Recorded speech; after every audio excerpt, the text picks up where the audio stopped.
దిశ ఈ విజయవాడ సంబంధించి డిస్ట్రిక్ట్ సంబంధించి ఎంఎస్ఎంఈ కోఆర్డినేటర్గా ఈ విజయవాడ జిల్లాకు సంబంధించి గురునాథ్ గారు. నమస్తే అండి. నమస్కారం అమ్మా. విశాఖపట్నమే ఆర్థిక రాజధానిగా ఇది కరెక్ట్, ఇక్కడే డెవలప్ చేయాలని అప్పుడు జగన్మోహన్ రెడ్డి కూడా అన్నయ్య కూడా సోషల్ మీడియాలో బాగా ట్రోల్ అవుతున్నాయి కదా. జగన్మోహన్ రెడ్డి గారు ఏఏ అంటున్నారు కదా, దీనివల్ల అసలు ఉద్యోగాలు ఉండే మనిషికి ఇంకా ఏది ఉండదు, ఎందుకు మిషన్లే చేస్తూ ఉంటే రోబోలు చేస్తే ఇంకా అసలు ఇక్కడ ఎంప్లాయ్మెంట్ ఎక్కడ ఉంది? మీరు మాట్లాడిన దాంట్లో చాలా పొరపాటు నేను చెప్తున్నాను.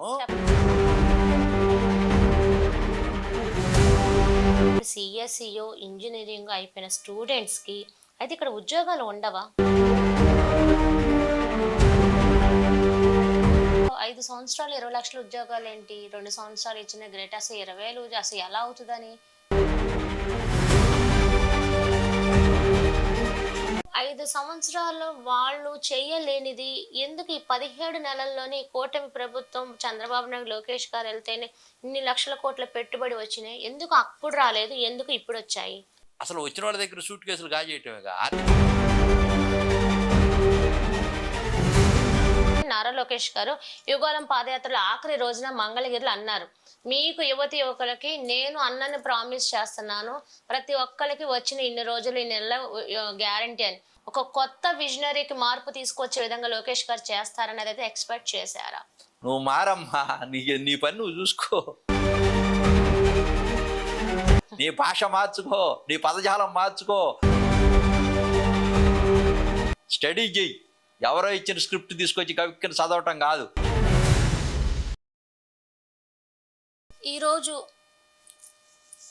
కొన్ని ముఖ్యమైన పాయింట్స్ మీద తీసుకోవాలనుకుంటున్నాము. ఎందుకంటే ఈరోజు ఎన్డీఏ కూటమి వలన, ప్రభుత్వం వలన ఈరోజు రాష్ట్రం అభివృద్ధి పదంలో చాలా ముందుకు దూసుకుపోతుంది, జెట్ వేగంతో వెళ్తుంది అనే మాట అయితే వింటున్నాం.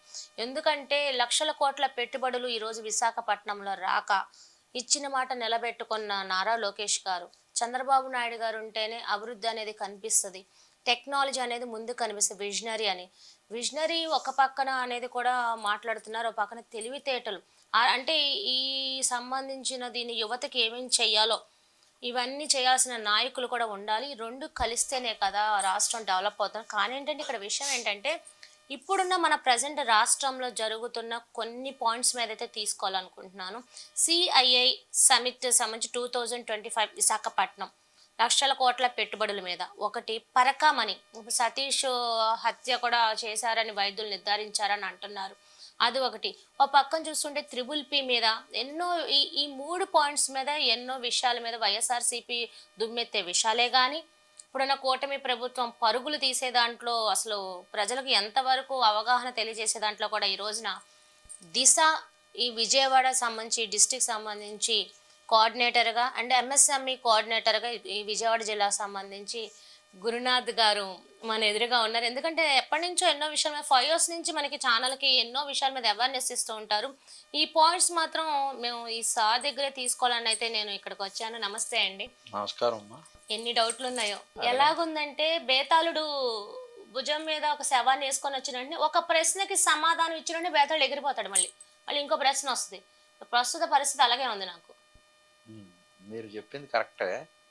బేతాళుడికి ఒక ప్రశ్న ఇస్తే ఆన్సర్ చెప్తే వెళ్ళిపోతాడు, మళ్ళీ ఇంకో ప్రశ్న వస్తుంది, ఇంకో ప్రశ్న వస్తుంది, మళ్ళా వస్తాడు. అంటే ఇక్కడ ఏమవుతుందంటే మీరు వేసినటువంటి దాంట్లో సర్కాస్టింగ్గా ప్రతిపక్షాలు మాట్లాడుతున్నటువంటి తీరుతెన్నులు మీ దగ్గర నుంచి మాకు అంటే మేము ఎట్లా తీసుకుంటామంటే దాన్ని మేము సద్విమర్శగా తీసుకుంటాం. అంటే స్టార్టింగ్లో అట్లానే ఉంటుంది, బేతాళుడు శవం వెళ్ళిపోవటం రావటం ఇట్లాదంతా ఉంటుంది. చివరికి సంపూర్ణంగా మీకు తెలుసు కదా స్టోరీ ఎట్లా కంప్లీట్ అవుతుందో. ఇప్పుడు సిఐఐ సమ్మిట్ విశాఖపట్నంలో దానికి 13 లక్షల కోట్ల రూపాయలు పెట్టుబడులు వచ్చినాయి. ఇది అందరికీ తెలిసినటువంటి అంశం. 2 దాదాపుగా 16,30,000 ఉద్యోగాలు కల్పన కోసం ఎంఓయూలు చేసుకోవటం జరిగింది.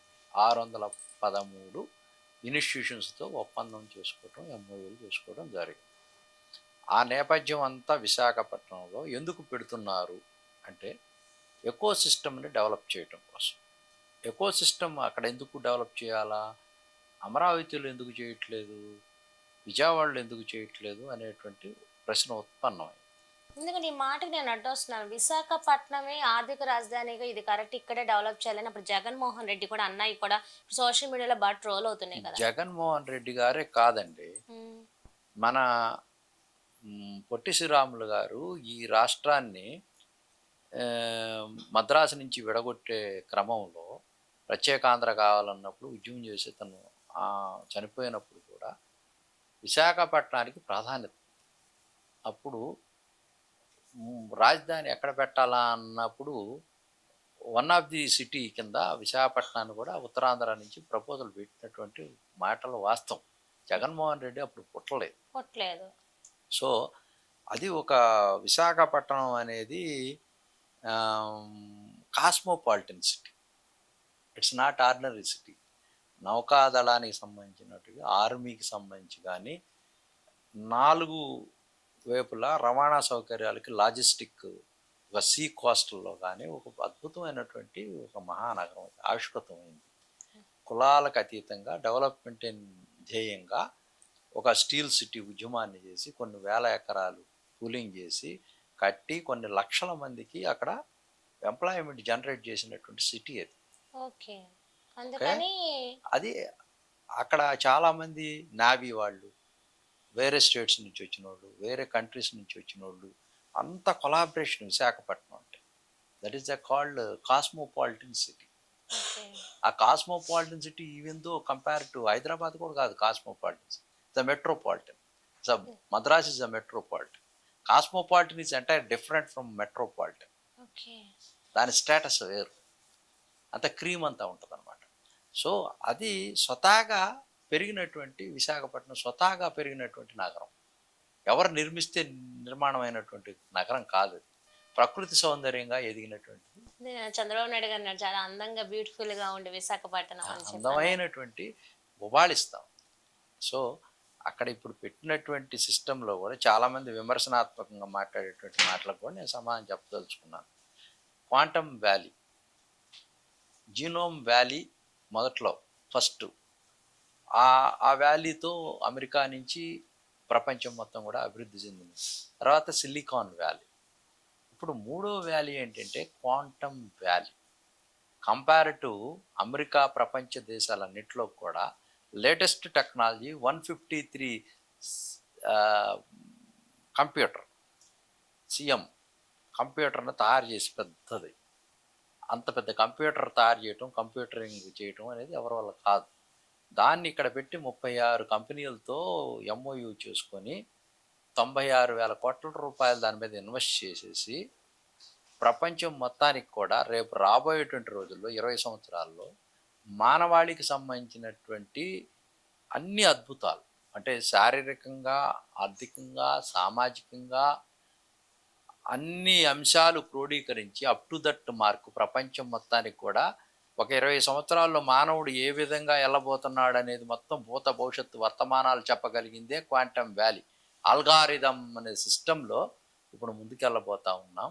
అది అమరావతిని బేస్గా చేసుకొని పెడుతున్నటువంటి అంశం. క్యాపిటల్గా ఈ ఆర్టిఫిషియల్ ఇంటెలిజెన్సీలో ఒక 2 లక్షల మంది ఎంప్లాయ్మెంట్ జనరేట్ చేసేటువంటి అంశం ఇక్కడ అమరావతిలో చేయబోతా ఉన్నాం. సార్, ఆర్టిఫిషియల్ సంబంధించింది కూడా ఇప్పుడు ఏఏ అంటున్నారు కదా, దీని వల్ల అసలు ఉద్యోగాలు ఉండవు, మనిషికి ఇంకా ఏది ఉండదు, ఎందుకు మిషన్లే చేస్తూ ఉంటే, రోబోలు చేస్తే ఇంకా అసలు ఇక్కడ ఎంప్లాయ్మెంట్ ఎక్కడ ఉంది, డబ్బు సంపాదన ఎక్కడ సృష్టించేది ఉంది, అసలు వీళ్ళకి ఉద్యోగాలు లేదు, రేపడన్నా బతకడానికి కూడా మనిషి కష్టమే కదా అనేది కూడా అంటున్నారు కదా. అది పొరపాటు. మీరు మాట్లాడిన దాంట్లో చాలా పొరపాటు. నేను చెప్తున్నాను, చెప్పండి. వినండి. Speed doing the business, self employment, self finance is doing the business is entire different. ఈ ఐఏ వచ్చిన తర్వాత మీ అపోహ నేను అది పటాపంచలు చేయదలుచుకున్నాను. ఎందుకనంటే ఆర్టిఫిషియల్ ఇంటెలిజెన్సీ వచ్చిన తర్వాత ఐటీ సెక్టార్ దెబ్బతింటది డెఫినెట్. ఎందుకు దెబ్బతింటదంటే ఆ ఐటీ సెక్టారు దీన్ని తయారు చేసింది. ఇప్పుడు ఒక్క ఎగ్జాంపుల్ చెప్తాను. అయ్యే కింద మిమ్మల్ని నేను తయారు చేశాను. ఓకే. తయారు చేయడానికి మొత్తం ఐటీ సెక్టార్ దీనికి ఉపయోగపడింది. చేసిన తర్వాత నేనే నిన్ను తయారు చేసి నేను వచ్చి కూర్చున్న తర్వాత నువ్వే నన్ను ప్రశ్నిస్తావు. ఏమని? నీ పంక్చువాలిటీ కరెక్ట్గా లేదు గురునాథం గారు, నీ పంక్చువాలిటీ కరెక్ట్గా లేదు, నువ్వు చాలా మార్పులు చేసుకోవాలి ఇంకా, అందుకని అప్ టు దట్ ఏఐ దాకా మీరు రాలేదని నన్ను ప్రశ్నిస్తుంది. ప్రోగ్రామ్ ఇందులో ఫిక్స్ అయ్యి ఉంటది. ఫిక్స్ అయి ఉంటుంది. నన్ను ప్రశ్నించే స్థాయికి వచ్చినప్పుడు ఇంకా నీ should not arise that question. ఇప్పుడు గుడ్డివాడికి దేవుడు గుడ్డిదనం పోవాలని వరమించిన గుడ్డివాడు ఫస్ట్ తీసిరేసేది కర్రే అన్నట్టు ఉంది. ఎస్. అప్పుడు ఐటీ సెక్టార్ ఇంకా అవసరం లేదు అసలు ఏఐ వచ్చిన తర్వాత. ఎస్. దీన్ని ఎట్లా మనం ఫుల్ఫిల్ చేయాలంటే, ఎంప్లాయ్మెంట్ జనరేట్ చేసి ఇన్ని లక్షల కోట్ల మందికి దాన్ని ఏం తీసుకోవాలంటే ఆర్టిఫిషియల్ ఇంటెలిజెన్సీ పవర్ బిఐ పెట్టుకొని ఏదైతే లాంగ్వేజెస్ ఉన్నాయో పైథాన్, ఎంఎస్, ఈ జావా, వీటన్నిటిలో కూడా బిలో డిగ్రీలో వీళ్ళందరికి కూడా వీళ్ళకి ఒక కరికులం తయారు చేసి వీళ్ళకి ట్రైనింగ్ ప్రోగ్రామ్స్ ఇచ్చి మనం డేటాబేస్లో ఎటు వెళ్ళాలని అంటే మెకానికల్ సైడ్ వెళ్ళాలి. ఓకే. మెకానికల్ సైడ్ ఇట్లా వెళ్ళి ఎక్విప్మెంట్స్ తయారు చేయడానికి మెకానికల్ సైడ్ వెళ్ళి ఐటీ సెక్టార్ని ప్రత్యామ్నాయంగా పెట్టుకొని క్వాంటమ్ క్వాలిటీ ఎక్కువ సెక్టార్లను డెవలప్ చేసుకొని ఈ ఏఐని తయారు చేయడానికి కావాల్సినటువంటి బై ప్రొడక్ట్స్ మొత్తాన్ని కూడా మనం చుట్టూ తయారు చేసుకొని దీంట్లో స్కిల్ డెవలప్మెంట్ ఇస్తూ వాళ్ళ ట్రైనింగ్ ఇస్తూ ఎంప్లాయ్మెంట్ జనరేట్ చేస్తే అద్భుతమైనటువంటి ఆవిష్కృతం జరుగుద్ది. ఎకో సిస్టాన్ని డెవలప్ చేస్తే this is the formula why the people against the AI. ఎందుకు అసలు ఏఐతో డిస్కంఫర్ట్గా మాట్లాడుతున్నారు, ఎందుకు అసలు ఎంప్లాయ్మెంట్ జనరేట్ కాదని చెప్తా ఉన్నారు? This is the formula. నేను చెప్తా ఉన్నాను, ఇది సమాజానికి చూపించండి. ఈ సిస్టంలో develop up to that mark skill development చేసి ఎవరైతే పాస్ అవుట్స్ ఉంటుంటారో వాళ్ళందరికి కూడా బిలో డిగ్రీ లెవెల్లో అన్ని కాలేజెస్లో మేము ఇక్కడ విజయవాడలో ప్రయోగం చేశాం. కేశినేని చిన్ని గారు మేమంతా కలిసి దాన్ని కేశినేని ఫౌండేషన్తో మేము స్టెర్లా కాలేజీలో మహిళలకి దీని మీద ట్రైనింగ్ ఇప్పించాం. ఏఐ మీద రిజల్ట్ ఎలా వచ్చింది? రిజల్ట్ బ్రహ్మాండం, అద్భుతమైన రిజల్ట్. Skill development ఇప్పించాం. 3 నెలలు ఒక్కొక్క క్లాసు ఒక్కొక్క ఫ్రీగా ఒక్కొక్క దాంట్లో ఈ ట్రైనింగ్ ప్రోగ్రామ్ ఇస్తే ఒక్కొక్కళ్ళకి 28,000 రూపాయలు ఖర్చు అవుతుంది. మేము ఫ్రీగా ఇచ్చాం అందరినీ ట్రైనింగ్. దాన్ని ప్రమోట్ చేయబోతున్నాం రేపు దేశంలో. మేము రిఫరల్గా ఉండాలనుకుంటున్నాం. ఈ ఉమెన్ మొత్తం ఎంటర్ప్రైన్యూర్ చేసి వాళ్ళందరినీ కూడా ఈ వెళ్తే జాబ్స్లోకి పోకపోయినా ఆల్టర్నేటివ్ ఎవరిని ఉంటే ఎంటర్ప్రైన్యూర్గా తయారు చేసి ఉమెన్ని ఈ విధంగా మేము సిస్టాన్ని అడాప్ట్ చేసుకొని వీళ్ళు ఎంప్లాయ్మెంట్ జనరేటెడ్ జరిగిన తర్వాత కూడా మేము చేసినటువంటి ఈ సిస్టమ్ చూసారా, కంప్యూటింగ్ ఇదంతా కూడా వాళ్ళతో పాటు మొత్తం మేము ఒక యాప్ తయారు చేసుకొని వాళ్ళతో పాటు వాళ్ళ జీవితాల్లో వచ్చేటువంటి సమస్యల పరిష్కారం కూడా మేమే సర్వీస్ ఇచ్చే విధంగా ఒక టైప్ చేసుకున్నాం అందరితో, ఒక వేరే కంపెనీలతో. ఇది మీకు పార్టీ నుంచి చేయమని చెప్పిందా, మీరు ఓన్గా అందరూ అనుకోని అవేర్నెస్ కోసం చేస్తున్నారు? మేము దాంట్లో ఉన్నటువంటి రహస్యాన్ని బట్టబయలు చేసి ఏదైతే లోకేష్ గారు అనుకుంటున్నారో, చంద్రబాబు నాయుడు గారు అనుకుంటున్నారో, దాని ఆల్టర్నేటివ్ సిస్టంలో ఈ సమాజానికి మనం ఏదైతే ఇవ్వగలుగుతామో అది దాన్ని బయటికి తీసి సమాజం కోసం తీసుకెళ్ళి ఎన్టీఆర్ జిల్లా కేశినేని చిన్ని గారు రిఫరల్గా ఉండాలా, ఈ భారతదేశంలోనే ఒక మాదిరి నాయకుడుగా వ్యవస్థకి ఏం అందించాలో అది అందించటం కోసము మేము రాత్రింబగళ్ళు మేము ప్రయత్నం చేస్తూ ఉన్నాం. దాని ఎకో సిస్టాన్ని కూడా మేము డెవలప్ చేస్తూ ఉన్నాం. డెఫినెట్గా you will get result, no doubt about it. ఇప్పుడు ఒక డౌట్, మీరు ఇప్పుడు ఫ్యూచర్ 2047 ఉండే ఫ్యూచర్ ప్లానింగ్ గురించి వర్క్ అంతా జరుగుతుందని చెప్పారు. ఇప్పుడు ప్రజెంట్ చూసుకుంటే మరి ఇప్పుడు సిఎస్సిఓ ఇంజనీరింగ్ అయిపోయిన స్టూడెంట్స్కి అయితే ఇక్కడ ఉద్యోగాలు ఉండవా? ఇప్పుడు ఇయర్ అయిపోతుంది, పోనీ మార్చికి లేదా డిసెంబర్కి ఒకటి అయిపోతుంది, మార్చి కొన్ని అయిపోతుంది, ఇంకా ఉద్యోగాలు ఉండవా? 5 సంవత్సరాల దాకా ఆగాల? లేదు మేడం, ఇప్పుడు ఆల్రెడీ ఎగ్జిస్టింగ్ ఐటీలో ఏదైతే ప్రాజెక్ట్స్ ఉండో ఈ గోయింగ్ ఆన్. ఐటీ సెక్టార్ ఇంకా అప్ టు దట్ మార్క్ రాలా, రాలా. ఓకే. ఇంకా పీక్ స్టేజ్కి పోలా. అది బుడిబుడి నడకలు వేస్తూ ఉంది, ఇంకా అప్ టు దట్ మార్క్ పోలా, అమ్మహా దాకా పోలా, ఇల్లు దగ్గరే ఉంది. ఓకే. సో అది కంప్లీట్ అయ్యే లోపల మనం ఈ సిస్టమ్ను మొత్తాన్ని నేను ఇందాక చెప్పాను చూసారా, అదంతా ఆ సిస్టాన్ని మేము డెవలప్ చేసేస్తాం, ప్రపంచం అంతా నేర్చేసుకుంటాం. అంటే ఫ్యూచర్ డెవలప్మెంట్ అనేది మొదలెట్టేస్తారు అది 2047కి. ఇప్పుడు ఇక్కడ ఉన్న ప్రజెంట్ ఉద్యోగాలకు సంబంధించి మాత్రం ఐటీ సెక్టర్ ఇంకా ఇంకా కంటిన్యూగా ఉంది, ఎగ్జిస్టింగ్ లో ఉంది.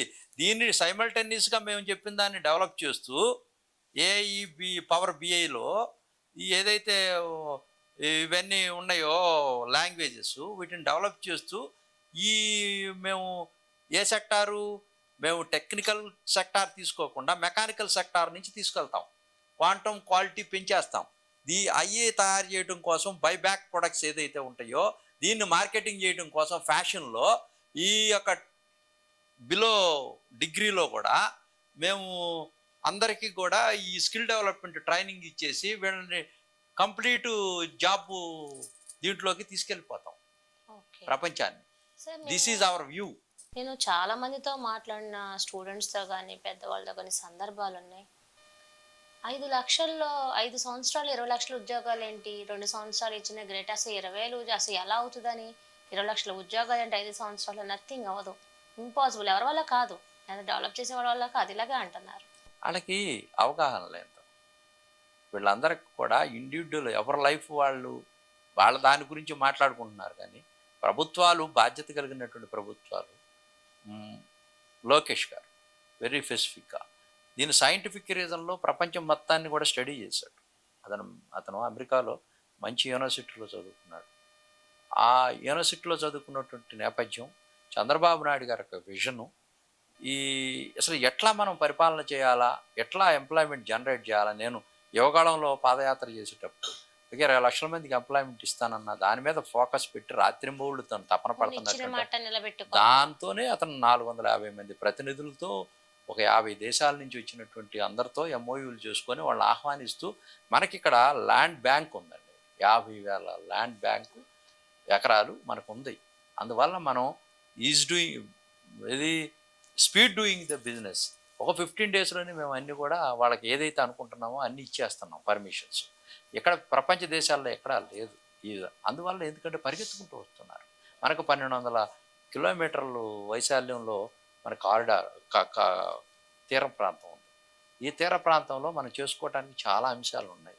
ఇప్పుడు 1 gigawatt 1,33,000 crores Google first time ఏషియాలో విశాఖపట్నంలో పెట్టుబడి పెట్టడం కోసం వచ్చింది. డేటాబేస్, ఓన్లీ డేటాబేస్ అంటే ఏంటి, కంప్లీట్ మన పూర్వపరాలు, మన వివరాలు మొత్తం అమెరికా దాకా 12 కంట్రీస్, 12 సముద్రాల నుంచి 12 కంట్రీస్కి సముద్రం నుంచి ఛానల్స్ వేసి అప్ టు అమెరికా దాకా ఈ యొక్క మనం అసలు ఏంటి గురునాథం అంటే మొత్తం వాళ్ళ దగ్గర డేటాబేస్ వెళ్ళిపోతుంది. ఆ డేటాబేస్తో మనల్ని ఏం చేయాలి సమాజంలో అనేది ప్రభుత్వాలు నిర్ణయం తీసుకుంటాయి.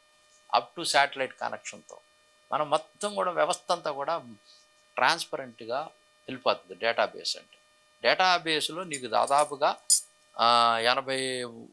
దాదాపుగా ఒక 2 లక్షల ఎంప్లాయ్మెంట్ జనరేట్ అవుతుంది. స్టార్ట్ అయిపోయింది. దానికి ఇంకా ఎంప్లాయ్మెంట్ జనరేట్ చేసుకుంటారు, అది వెళ్ళిపోతూ ఉంటుంది ప్రాసెస్. అట్లానే గూగుల్ కాకుండా ఇప్పుడు మన కార్సా కానీ, తర్వాత లులు కానీ, ఒబ్రాయ్ కానీ, డెరెక్ కానీ, తర్వాత మనకి ఇప్పుడు సిన్హా గారు నిన్న వచ్చినట్టు రెన్యూ హైడ్రో పవర్ సిస్టంలో కానీ, ఇవన్నీ కూడా 6,631 కోట్ల రూపాయలు ఒక పెట్టుబడులు వచ్చేసి వాళ్ళు ఆల్రెడీ శంకుస్థాపనలు చేశారు వివిధ ప్రాంతాల్లో. అసలు విశాఖపట్నం సంబంధించి మొన్న ఈ సమిట్ కాక ముందు రోజే 5 కంపెనీలు కూడా శంకుస్థాపన చేశారు. అసలు నీకు ఎట్లా ఉందంటే అసలు అత్యద్భుతంగా ప్రపంచంలో అసలు ఎక్స్పెక్టేషన్స్ కన్నా మోర్ దాన్ గూగుల్ రావడం, మోర్ దాన్ దట్ 30% ఇంకా ఎక్కువ ఎంఓయూలు అయింది. 30% మేము అసలు ఎక్స్పెక్ట్ చేయని దానికన్నా కూడా ఎక్కువ వచ్చింది. సో ఒక డౌట్, గతంలో వైఎస్ఆర్సీపీ పార్టీ పరిపాలన చేశారు, అసలు 5 సంవత్సరాలు వాళ్ళు చేయలేనిది ఎందుకు ఈ 17 నెలల్లోనే ఈ కూటమి ప్రభుత్వం చంద్రబాబు నాయుడు, లోకేష్ గారు ఎళ్తేనే ఇన్ని లక్షల కోట్ల పెట్టుబడి వచ్చినాయి. ఎందుకు అప్పుడు రాలేదు? ఎందుకు ఇప్పుడొచ్చాయి? అంటే వైసీపీ చంద్రబాబు మీద నాయుడు బురద గారంటే జల్లే ఒక నమ్మకం. నమ్మకం. చంద్రబాబు నాయుడు గారంటే ఒక నమ్మకం. ఎందుకు తెలుసా? నమ్మకమే పునాది అంటారు కదా! నమ్మకం. నమ్మకమే భరోసా. ప్రపంచంలో నమ్మకం అనేది ఫీల్ గుడ్ ఫ్యాక్టర్ ప్రపంచంలో. నాయకుడి పట్ల ఒక మంచి సదభిప్రాయం కావాలి. అంటే ఇతను ఎందుకు విజనరీ. తెలంగాణ డెవలప్ ఒక్కటి చేశారనా? చూడండి మీరు, జీనం వ్యాలీలో నీకు మనం హైదరాబాద్ శంషాబాద్ తీసుకున్నప్పుడు మీరు చూడండి, అతను మొదట చిన్న ఒక ఐటీ ఒక బిల్డింగ్ కడితే దాన్ని అతను శంషాబాద్ ఎయిర్పోర్ట్ కట్టి అవుటర్ రింగ్ రోడ్ తీసుకొచ్చి తర్వాత ఎంత శరవేగంగా ఐటీ అక్కడ డెవలప్ అయిందో మీరు చూశారు. ఇదే ఉదాహరణ. అవును. అంటే తనకు ఉన్నటువంటి విజన్ ఎంత గొప్ప విజనో చూడండి. ఆ రోజున మైక్రో సాఫ్ట్వేర్ తీసుకొచ్చి అక్కడ పెట్టాడు. ఇప్పుడు గూగుల్ తీసుకొచ్చి ఇక్కడ పెట్టారు. గూగుల్ తీసుకొచ్చాడు. తండ్రి అక్కడ చేస్తే కొడుకు తనయుడు ఇక్కడ. గూగుల్ తీసుకొచ్చాడు.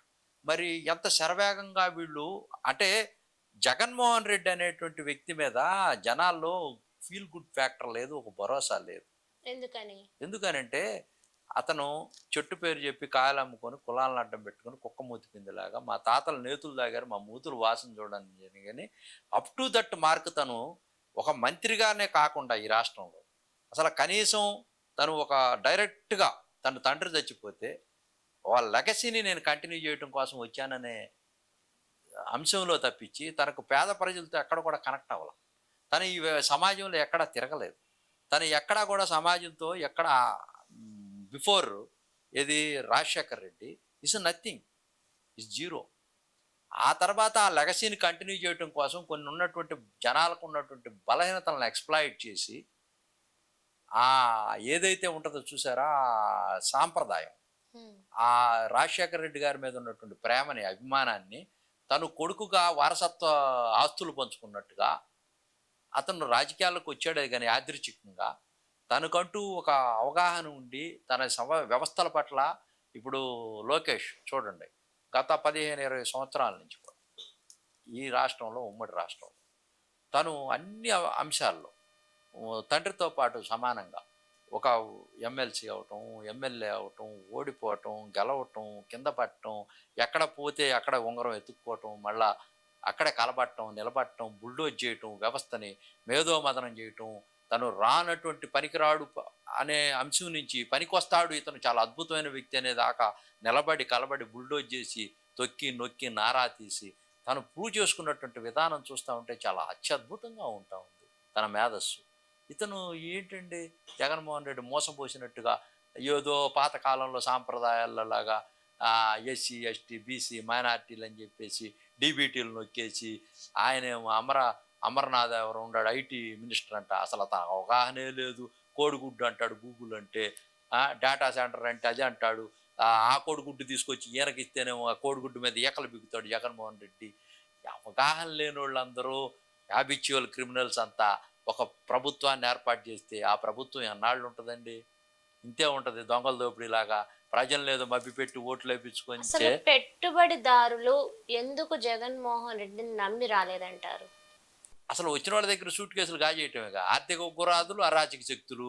వాళ్ళు వచ్చేస్తే సూట్ కేసులు దాచేయటమే. వీళ్ళేది జేబులు కత్తి రెడీగా ఉంటారు మేడం. సద్దల సుబ్బారెడ్డి, ఆ రెడ్డి, ఈ రెడ్డి, ధనంజయ రెడ్డి అందరు కత్తులు పెట్టుకొని తిరుగుతూ ఉంటారు. ఎవడొచ్చాడంటే వాడి జేబులు కట్ చేయటానికి డబ్బులు సంచులు మార్చుకో. అసలు వస్తేనే మీరు ఒప్పందానికి వస్తున్నారంటే మాకెంత కమిషను? ఇంకా వాళ్ళు ఎక్కడొస్తారు? ఇక్కడ అట్లా కాదు కదా. చంద్రబాబు నాయుడు గారు, లోకేష్ గారు రాండి రాండి రెడ్ కార్డ్ పెట్టేసి పెద్ద పెద్ద ప్రోటోకాల్స్ ఇచ్చి 5 స్టార్ హోటల్లో పెట్టి ఎదురెళ్ళి తగ్గించుకొని వీళ్ళు తగ్గించుకొని రాండి, మా రాష్ట్రం చాలా చాలా ఇబ్బందుల్లో ఉన్నాం, కట్టుబట్టలతో బయటకు వచ్చాం, రాష్ట్రం రాజధాని లేదు, మాకు అభివృద్ధి లేదు, మాకు ఏమీ లేవు, మాకు సంపద లేదు, జీడిపి తగ్గిపోయింది, మనం పెంచుకోవాలా, మా ఆర్థిక పరిపుష్టి 5 కోట్ల మంది ప్రజల యొక్క ఆర్థిక అభివృద్ధి దీంట్లో దాగి ఉంది అని తహతహలాడుతున్నటువంటి వ్యక్తులు వాళ్ళు. వీళ్ళు అట్లా కాదు కదా, కత్తులు పట్టుకొని తిరుగుతూ ఉంటారు. ఎవడొస్తాడా ఏం చేద్దామా, కల్తీ సారాయి చేద్దామా, మాఫియా మద్యం చేద్దామా, లేకపోతే కల్తీ నెయ్యి బట్టి తిరుపతిలో లడ్డులను దోసేద్దామా? కత్తులు ఎక్కడి నుంచి పట్టుకొచ్చారంటారు? ఎవరు వీళ్ళు బీహార్లో తిరిగి పెద్ద పెద్ద ప్రపంచ దేశాల్లో ఉన్నటువంటి క్రిమినల్స్తో వీళ్ళు స్నేహం చేస్తారు. జగన్మోహన్ రెడ్డి మనుషులందరూ కూడా పెద్ద పెద్ద డబ్బా షెల్ కంపెనీలు పెట్టుకొని దేశాన్ని, ఆర్థిక విధానాన్ని విచ్ఛిన్నం చేసేటువంటి విజయసాయి రెడ్డి లాంటి వ్యక్తులు ఈ చాలా మంది ఉన్నారు. వీళ్ళకి సలహాలు ఇచ్చేవాడు. అలా చేస్తే వీళ్ళకి ఏమొస్తుంది? వీళ్ళకి డబ్బులు వస్తాయి. డబ్బులు పెట్టి జనాలు కొంటారు, ఓట్లు కొంటారు, నిరంతరం వీళ్ళకి పాలనలో ఉంటారు, ఈ వ్యవస్థను మేనేజ్ చేసేస్తారు. జనాలు లేనోళ్ళగా ఉంటే వీళ్ళు పైచి రాజులాగా ఉండాలని కోరుకుంటారు. అంతే, నీ అంత పాలన. ఇప్పుడు మీరు చూశారు కదమ్మా, 5 ఏళ్లలో ఎవరికన్నా ఇంటర్వ్యూ ఇచ్చారా? ఎమ్మెల్యేలకు ఇచ్చారా? మంత్రులకు ఇచ్చారా? కంత్రులకు ఇచ్చారా? మీకు ఇచ్చారా జగన్మోహన్ రెడ్డి? నాకంటే నేను ఉద్యమకారుని కాబట్టి కొంచెం భయపడచ్చు, ఇవ్వచ్చు. ప్రేమాభిమానంతోనో లేకపోతే భయపడో ఏదో ఇవ్వచ్చు. అందరికి ఇవ్వాలంటే ఇవ్వలేదు కదా. అది ఇచ్చారనేది పెద్ద అంశం కాదు ఇక్కడ. పాలకులు అనేవాళ్ళు అసలు అపాయింట్మెంట్ ఇచ్చేది ఏంటమ్మా? ప్రజలందరూ ఇప్పుడు మీరుండారు, సామాన్యులు, మీరు వెళ్ళా కూడా మీ యొక్క అభిప్రాయం చెప్పుకోవడానికి ద్వారాలు తెరిచి ఉండాలా. This is the democracy, the beauty of the democracy. ఎక్కడుంది ఈ దేశంలో? ఎక్కడా? నువ్వు కలిస్తే కదా నీ సమస్యలు చెప్పుకోవడానికి ముఖ్యమంత్రి. నువ్వేమన్నా నీ అంత కాదు కదా, రాజు కాదు కదా. రాజుల పాలనలోనే కొలువులు పెట్టేవాళ్ళు. ఇప్పుడు ప్రజా దర్బారు పెట్టి 75 ప్రజా దర్బార్లు పెట్టాడు లోకేష్ గారు. ఇంకా అంత అత్యద్భుతంగా పరిపాలన చేస్తున్నటువంటి వ్యక్తి ఎక్కడ ఉన్నాడు? పొద్దున 11 దగ్గర నుంచి సాయంకాలం 5 దాకా చివర అప్లికేషన్ దాకా 4000 మందిని తీసుకున్నాడు మొన్న ఇటీవల కాలంలో. అన్ని సమస్యలు అక్కడక్కడే స్పాంటేనియస్గా సమస్యల పరిష్కారం చేస్తున్నటువంటి అసలు ఎక్కడన్నా ఈ ప్రపంచంలో ఉంటుందా? ఏ పాలకుడు ఎవరు చేస్తారు? అసలు ఇంత కష్టపడి రాత్రి వాళ్ళు వచ్చిన దగ్గర నుంచి సుఖపడదాం అనుకుంటారు కానీ రాజకీయ నాయకులు చట్టం ఉన్నదే తప్పులు చేస్తే తప్పించుకోవడానికి అన్నట్టుంది. మరి హత్య చేయని వాళ్ళు లేరా బయట అనేది అంటే, మరి హత్య చేసిన లోపల ఇదివరకు జీవితకైదు వేసేవాళ్ళు. ఇప్పుడు ఏముంది? అసలు రిమాండ్కి వెళ్తున్నారు, 14 రోజుల్లో కూడా 7 చూపించుకొని కూడా వచ్చేస్తున్నారు కదా. ఏ రాట్లా మీరు కరెక్ట్గా తప్పు. 90 days మినిమం ఛార్జ్ షీట్ పెట్టేదాకా ఉంచుతారు. దాన్ని కంటిన్యూగా ఛార్జ్ షీట్ కనుక పెట్టకపోతే దాన్ని కంటిన్యూ చేస్తారు. లేకపోతే పీపీని మేనేజ్ చేసుకొని ఏదైనా కావాలనుకుంటే అక్కడ ఏదన్నా మేనేజ్ అయితే వీడు రాగలుగుతాడు బయటికి. కానీ కఠినంగా కనుక చట్టం కనుక తన పని 90 రోజులు మినిమం ఉండాల్సిందే. అది మ్యాండేటరీ. ఎవరైనా సరే 90 రోజులు ఉండాలి. అంటే 7 years లోపు పడే అంటే 41A ఇచ్చి పంపించేస్తారు, నోటీస్ చేసి పంపించేస్తారు, స్టేషన్ బెయిల్ ఇచ్చేసి. సో చట్టంలో డెఫినెట్గా సఫర్ అవుతున్నారు, జైళ్లు పడుతున్నాయి. అయినా కూడా మనుషుల యొక్క స్వభావం మారాలి, ఈ రాజకీయ పార్టీల యొక్క విధానం మారాలి, వాళ్ళ యొక్క ప్రలోభ పెట్టేటువంటి అంశాలు మారాలా, గ్రూప్ రాజకీయాలు ఆగిపోవాలా.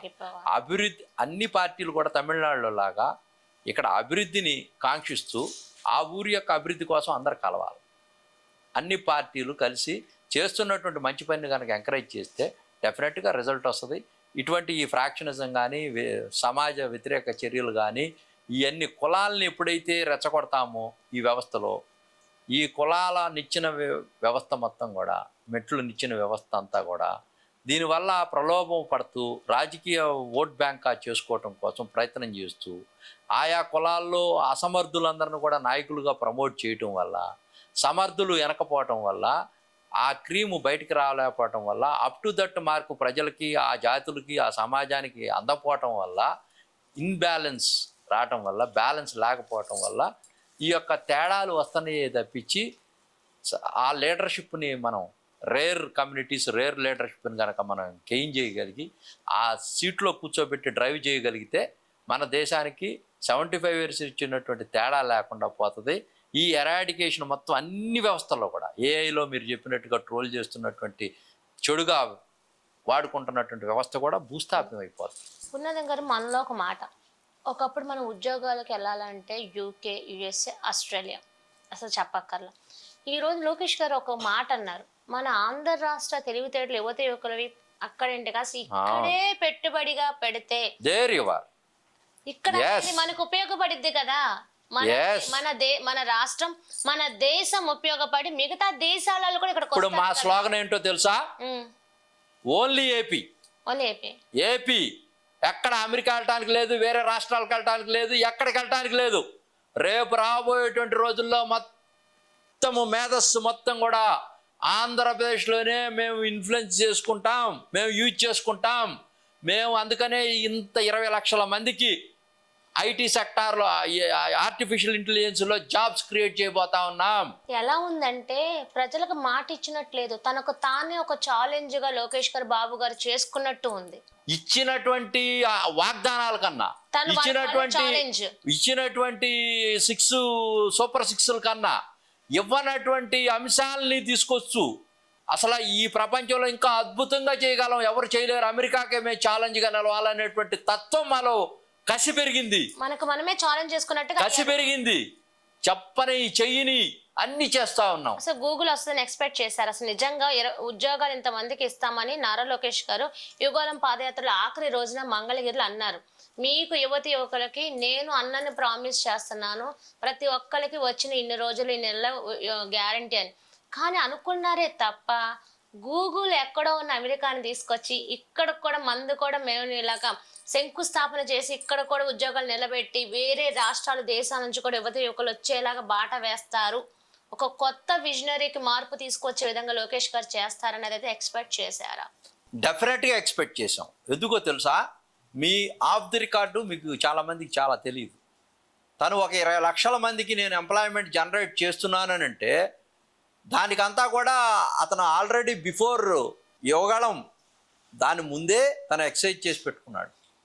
డెఫినెట్గా మేము గవర్నమెంట్లోకి వస్తే నేను డెఫినెట్గా ఎక్కడెక్కడి నుంచి నేను స్టోర్ చేసుకోవాలా, ఎక్కడి నుంచి నేను తెచ్చుకోవాలా, ఎవరినెవరిని ఎస్టాబ్లిష్ చేయాలని తనకు ఒక నెట్వర్క్ ఉంది వరల్డ్. ఆ నెట్వర్క్ని చాలామంది మేధావులతో ఎప్పుడు కూడా తను సింకనైజ్ అవుతూ ఉంటాడు. అది ఎవరికి చెప్పడం. తను చాలా దూరదృష్టి ఉంది, చాలా చాలా ఎక్సలెంట్ పర్ఫార్మెన్స్ ఉంది తన దగ్గర. తను ఎక్కువ మాట్లాడు, చేతలు చేస్తాడు.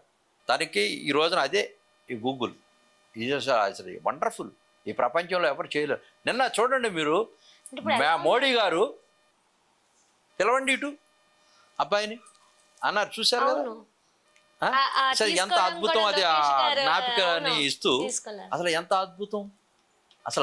అసలు ఒక గంట సేపు ఒక ప్రధానమంత్రి ఒక లోకేష్ గారితో కూర్చున్నారంటే ఆ ఫ్యామిలీతో, అతను ఏమి ఎక్స్పెక్ట్ చేస్తున్నాడు అంటే మోడీ గారు అంటే గొప్ప వ్యక్తి మోడీ గారు కాదనట్లేదు, బట్ లోకేష్ కూడా అతను మైమర్పించే స్థాయికి వెళ్ళాడంటే అసలు ఈ ప్రపంచంలో మోడీ గారు ఇప్పుడు ప్రపంచ నాయకుడు. అతనుకున్న రేటింగ్ ఎవరికి లేదు. అతన్ని కూడా ఆకర్షించాడు లోకేష్ గారు అంటే నెవర్. ఈరోజు లోకేష్ గారు మాట అంటున్నారు, ఇంక నుంచి ఆ రాష్ట్రాల నమో పాలన పరిపాలన, నమో నాయుడు మోడీ, ఇదే ట్రిపుల్ ఇంజిన్ సర్కార్ అని కూడా చెప్పేశారు. అసలు నో డౌట్ అబౌట్ ఇట్ అమ్మా. అసలు up to that mark Lokesh గారు లీడర్షిప్ ని ఆక్యుపై చేశాడు ఇండియాలోనే. పెద్ద స్పేస్ ఇండియాలోనే ఎదురు చూస్తున్నారు జనం. కానీ ఒక మాట మనం అనుకోవచ్చు, వరల్డ్ లో కానీ ఆయన్ని అంటే ఇప్పుడు నేను మీడియా పరంగా కానీ నేను మాట్లాడాలి కాబట్టి మాట్లాడుతాను. పప్పు అనేది వరల్డ్ పరంగా అని ఒక పెట్టారు కదా, ఈ రోజు గట్టిగా పెట్టినట్టు లేదు అన్న వాళ్ళందరికి. అమ్మా వాళ్ళు ఏదో పప్పు తుప్పు అన్న, కానీ ఈ రోజు వరల్డ్ లోనే అసలు లోకేష్ ఆయన అసలు ఆ కసితోనే తను ఈ ప్రూవ్డ్. చాలా మంది ఇప్పుడు ఆయనకి ఆ కసితోనే ప్రూవ్ చేసుకున్నాడు. Knowledge gain. Knowledge is the power. Power is the master key to control the political system scenario in this world.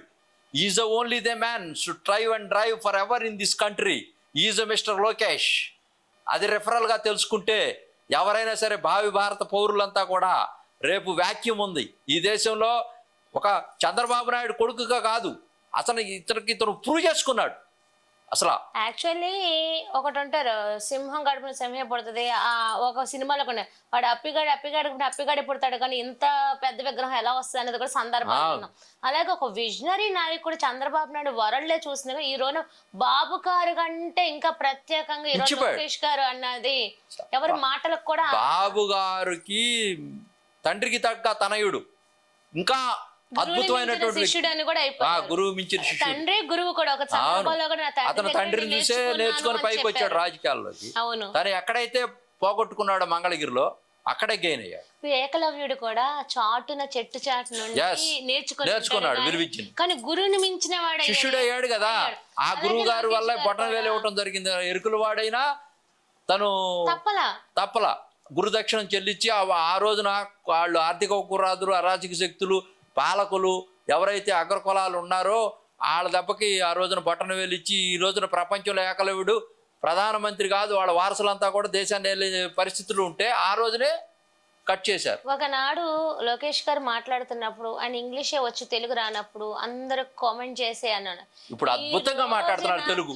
తెలుగేంటి, English ఏంటి, హిందీ ఏంటి, విశాఖపట్నంలో అసలు ఎన్ని భాషలో అద్భుతంగా మాట్లాడుతున్నాడు. అంత ప్రావీణ్యత తెచ్చుకున్నటువంటి ముద్దు బిడ్డ. అసలు ఆంధ్రప్రదేశ్ తెలుగు వారికి ముద్దపప్పు ఎట్లా మనకి సాంప్రదాయబద్ధంగా వస్తుందో లోకేష్ గారు అంటే అంత ముద్దు బిడ్డ. ఈ రోజున ఆ ఇంగ్లీష్ కూడా మనం చూస్తుంటే మాట్లాడుతుంటే మనం ఎంత చదువుకొని మన పిల్లలు కూడా అసలు ఆ డిక్షనరీ రిఫర్ చేసుకోవాలి. ఆ హిందీ కూడా నేను చూసాను, హిందీ కూడా బీహార్ లో ఎలక్షన్ లో చెత్త రేపేశాడు చూడండి. 202 సీట్లు వచ్చినాయి, ఎప్పుడు రాలేదు చరిత్రలో. అసలు అద్భుతమైనటువంటి ప్రసంగం. ఎవరెవరో మాట్లాడుతుంటే విన్నాం కానీ హిందీ వాళ్ళు, కానీ తెలుగు వాడు వెళ్ళి హిందీలో అద్భుతంగా మాట్లాడుతూ ఉంటే గురించి మాట్లాడుతూ ఎలా రాష్ట్రాన్ని నమో నమా అని చెప్పటం డెవలప్ చేసే విధంగా ట్రిపుల్ ఇంజిన్ చాలా గొప్ప వ్యక్తి. అతనిలో చాలా కసి ఉంది, చాలా ఫైర్ ఉంది, చాలా చేయాలనేటువంటి తలంపు ఉంది, చాలా గొప్పగా ఆవిష్కృతం అయ్యాడు. తను ఏం చెయ్యాలో ఏం చేయకూడదో మొత్తం నిర్మాణం చేసుకున్నాడు. చాలా మెకానిజం ఉంది, ఆ మెకానిజాన్ని మొత్తాన్ని కూడా ఆవిష్కృతం చేస్తున్నాడు. రేపు రాబోయేటువంటి రోజుల్లో ఈ భారతదేశంలో ఒక పెద్ద, అంటే నాకు తెలిసి భరతుడు పుట్టాడు ఆ రోజుల్లో అనుకుంటే ఇప్పుడు ఈ లోకేష్ గారు పుట్టారని నాకు అనిపిస్తూ ఉంది. చాలా అద్భుతమైనటువంటి పరిపాలన. శభాష్ అంటున్నారు, అందరూ సంతృప్తికర స్థాయిల్లో పరిపాలన చేస్తున్నారు. ఇటు పార్టీని, ఇటు ప్రభుత్వాన్ని, ఇటు ఇండస్ట్రీస్ని, ప్రపంచాన్ని మొత్తాన్ని కూడా బ్యాలెన్స్ చేసుకొని ఎన్డీఏ ప్రభుత్వాన్ని అందరినీ సంతృప్తికర స్థాయిల్లో తీసుకెళ్ళడానికి ఎంత మెకానిజం చేస్తాం. యాక్చువల్లీ మంగళగిరిలో మేము ప్రజల దగ్గర వీళ్ళ దగ్గర మాట్లాడడానికి ఏంటంటే జర్నలిస్ట్ వెళ్తూ ఉంటాం కదా, మరి మీ లోకేష్ గారు మీకు కనిపించట్లేదు కదా, ప్రపంచం అంతా వెళ్తూ ఉన్నారు కదా, మరి మీది పట్టించుకోవాలంటే సింహం ఎక్కడున్నా అదే సింహాసనం పోమ్మా అన్నాడు ఆయన. అసలు ఆ మాటకి ఆయన ఎలా అన్నాడంటే ఆయన ఎక్కడున్నా మంగళగిరి మీదే ఉంటది, ఇది చేస్తారు. ఆయన చెప్పిన మాట నిజంగా పెద్దవాళ్ళ మాటలో చాలా అర్థం ఉంటది అన్నట్టుగా ఆయన పెద్దవాళ్ళ మాట సద్ది మూట లాంటిది. ఎంత దూరదృష్టితో మాట్లాడితే అది అన్న ఒక 3 నెలలకి చూసుకుంటే నిజంగానే ఆయన ఎందుకు అన్నాడు కానీ గూగుల్ రావడం, ఈరోజు విశాఖపట్నం ఒక పండుగ వాతావరణం, పెట్టుబడుల వర్షంతో ఈ రోజు ఉండడం. 13 లక్షల కోట్లు it's not ordinary thing. 613 MOU ఒప్పందాలు, 450 దేశాలు. ఒక డౌట్, ఇదే 13 లక్షల కోట్ల పెట్టుబడి వైసీపీలో వచ్చుంటే ఎంత వాటా ఎల్లుండేది? సగానికి సగం తినేసేవాళ్ళు. ఇప్పుడు ఈ భూములు ఎంత ఫ్రీగా ఇచ్చాము, అసలు వాళ్ళకి 23,000 కోట్లు తక్కువకి ఇచ్చారు, అది కూడా 99 పైసలకి ఇచ్చాం కదమ్మా. కొంతమందికి కొన్ని కోటి చెరలో ఇచ్చాం అనుకోవచ్చమ్మా. ఇప్పుడు అట్లా రాయితీ లేకపోతే ఎవరు వస్తారమ్మా? మనం వెనకబడ్డ వాళ్ళం. 50,000 ఎకరాలు బ్యాంక్ ఉంది మనకి, ఇస్తాం, తప్పేంటి? What is there? వాళ్ళు అన్నారు ఖర్గే వాళ్ళ కొడుకు మంత్రిగా ఉంటే కర్ణాటకలో, మీకెందుకు రాలేదు పక్క రాష్ట్రాల్లో అంటా ఉంటే లోకేష్ గారు తెచ్చారు గూగుల్ అంటే 23,000 కోట్లు పెట్టాలండి, మాకు అంత పెట్టుబడి పెట్టే కార్యక్రమం లేదని. 23,000 కోట్లు బాబుగాడు సొమ్ము పెడతారా ఏంటి? ల్యాండ్ ఇస్తాము, ఎకో సిస్టమ్ డెవలప్ చేస్తాము, ప్రకృతి సంపదను ఇస్తాము, సముద్రాలు తీసుకొచ్చి దానికి ఏమన్నా రేట్లు పెట్టాలా ఏంది? ప్రకృతి సంపద అంతా వాళ్ళకి ఇస్తాము, ఇచ్చి డెవలప్ చేస్తాము. అన్యాక్రాంతంగా పడి ఉన్నటువంటి భూములు, మీరు కాజేస్తారనుకున్న భూములన్నీ కూడా వీళ్ళకి సంపద సృష్టించడం కోసం వాళ్ళకి ఏర్పాటు చేస్తాం, మౌలిక సదుపాయాలు ఇస్తాం, తప్పేంటి? What is the wrong? Eco system పెడతాము. ఇవన్నీ మీకు తెలియక మౌను కొట్టి మోసాలకు ఎక్కినట్టుగా, ఉట్టికెకరాలమ్మ స్వర్గానికి ఎక్కినట్టుగా కోడిగుడ్లని, ఆ బాతుగుడ్లని, ఆ గుడ్లని, తిరుపతి గుండ్లని, కోడిగుడ్డు మీద ఏకలు బీగుతారు మీరు కూర్చొని. జనాలందరూ సామరులు చేసి డీబీటీల కింద 3,75,000 కోట్లు వేసాను, 3,75,000 కోట్లు వేసాను. 24 గంటలు ఇదేనా? మరి ఇన్ని ప్రయత్నాలు చేస్తున్నారు కదా వైసీపీలో, మాకు వచ్చిన పర్సంటేజ్ బాగానే వచ్చింది కదా, నెక్స్ట్ మేము ఖచ్చితంగా వచ్చేది అన్నట్టుగా మాట్లాడుతున్నారు కదా, ప్రతిది ఏదో ఎద్దవ చేస్తున్నారు, నెగిటివ్ ప్రచారం చేస్తున్నారు కదా, మరి వాళ్ళకి అసలు వచ్చే ఆలోచన ఎందుకు వస్తుంది? వాళ్ళకి మళ్ళీ వస్తామనే ఆలోచన వాళ్ళు అసలు ఎక్కడ వస్తుందమ్మా? ఊరిన ఉన్నారు కాబట్టి ఉనికి చాటుకోవడం కోసం, జైలుకి వెళ్ళకుండా ఉండటం కోసం, ఈ జైలుకి వెళ్తే మేము మంటలు మండిస్తామని చెప్పుకోవడం కోసం, సేఫ్ సెక్యూరిటీ కోసం చేసుకున్నటువంటి సెల్ఫ్ సెక్యూరిటీ, అంతే, దానికోసం కాపాడుకుంటున్నారు. జైలుకి వెళ్లకుండా సిబిఐని మేనేజ్ చేసుకోవడం కోసం. ఏముంటదమ్మా వాళ్ళు వాళ్ళకి ఏమి లేదు, పార్టీ అసలు లేదు, భూస్థాపితం, ఏమి లేదు. అసలు పార్టీ జెండా కూడా మోసేవాడు ఉండడు, 4 రోజులు పోతే పారిపోతారు, ఎట్టోళ్ళట్టు డిస్మాంటిల్ అయిపోయారు. అసలు రాజకీయమే లేదు. అసలు అతను మాట్లాడేటువంటి దాంట్లో ఆ డిజిటల్ బుక్ అంటాడు, పిచ్చి మాటలు మాట్లాడతాడు. ఆ డిజిటల్ బుక్లో ఒకటి తెలుసు అసలు నీకు రహస్యం, అసలు వాళ్ళ పార్టీ వాళ్ళే వాళ్ళ ఆ డిజిటల్ బుక్కి పంపిస్తున్నారు మెసేజ్. ఏం పంపించారు తెలుసా మీకు? అత్యంత రహస్యం బయట పెడుతున్నా. జగన్మోహన్ రెడ్డి గారు A1గా పెట్టాలా, వాళ్ళ పార్టీ వాళ్ళే. రేపు గవర్నమెంట్ వస్తే, ఇలా గవర్నమెంట్ రాకపోయినా ఇప్పుడు గవర్నమెంట్ లేని సరే A1గా ఆయనే పెట్టాలా. ఆయనే పార్టీ వాళ్ళ మొత్తం కార్యకర్తలందరూ నాశనం చేశాడు, డిజిమాండిల్ చేశాడు, పార్టీ కార్యకర్తల మీద కేసులు పెట్టించాడు. ఆ గవర్నమెంట్లో ఉండగా పార్టీ కార్యకర్తలతో ఉద్యమాలు చేయించాడు, గురునాథం లాంటి వాళ్ళతో ఉద్యమాలు చేయించి వాళ్ళ మీద కేసులు పెట్టించాడు. వాళ్ళు కొట్టుకునేటట్టుగా చేసి వీళ్ళందరి మీద కేసులు పెట్టించాడు. SC ST అందరి మీద కూడా రెచ్చగొట్టాడు, పార్టీ కార్యాలయం మీదకు పంపించాడు, తగలబెట్టించాడు, ఆ నాయకులందరి మీద మాట్లాడిచ్చాడు, వాళ్ళందరి మీద కేసులు పెట్టించి ఆ ప్రభుత్వంలోనే వాళ్ళందరూ తొక్కేశాడు. అసలు పార్టీ మొత్తాన్ని స్మాష్ చేసిందే జగన్మోహన్ రెడ్డి. బసవాసుర హస్తం అతని మీద పెట్టాలా, సజ్జల మీద పెట్టాలా, విజయసాయిరెడ్డి మీద పెట్టాలా, సుబ్బారెడ్డి మీద పెట్టాలా, ధనంజయ రెడ్డి మీద పెట్టాలా, A1 A2 A3 A4 A5 ఇట్లా వీళ్ళందరూ పెద్దరెడ్డి మీద పెట్టాలా. అసలు పార్టీని నాశనం చేసిందే మీరు, పార్టీ కార్యకర్తలను నాశనం చేసిందే మీరు. మీ మీదే పెట్టాలని చెబుతున్నారు ఆ డిజిటల్ బుక్కుల్లో.